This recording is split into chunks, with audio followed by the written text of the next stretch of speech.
आप सभी का math study bye Deepak Yadav YouTube channel पर स्वागत है।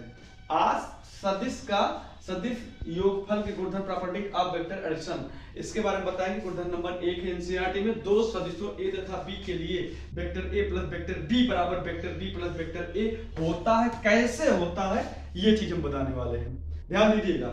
आप वेक्टर का योगफल नियम जानते हैं। इससे पहले का अगर ये टॉपिक देख रहे हैं नहीं जानते हैं तो हम बता देंगे।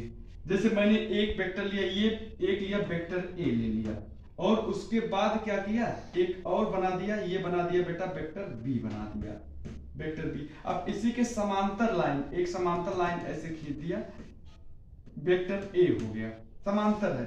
फिर ऐसे समांतर हमने एक और खींच दिया। अगर ये वेक्टर ए है तो ये भी वेक्टर बी हो जाएगा।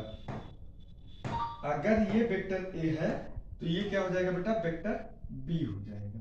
अब ध्यान दीजिएगा, अब ये लाइन जो मैं खींच रहा हूं, ये लाइन यहाँ पे जब मैं मिलाया, अगर ये क्योंकि इनिशियल पॉइंट यहाँ, टर्मिनल पॉइंट यहाँ जाएगी, तो यहाँ से जब उद्भव हो रहा निकल रही है लाइन, इसका मान क्या हो जाएगा? अरे सर जी इसका मान तो vector A plus vector B होगा।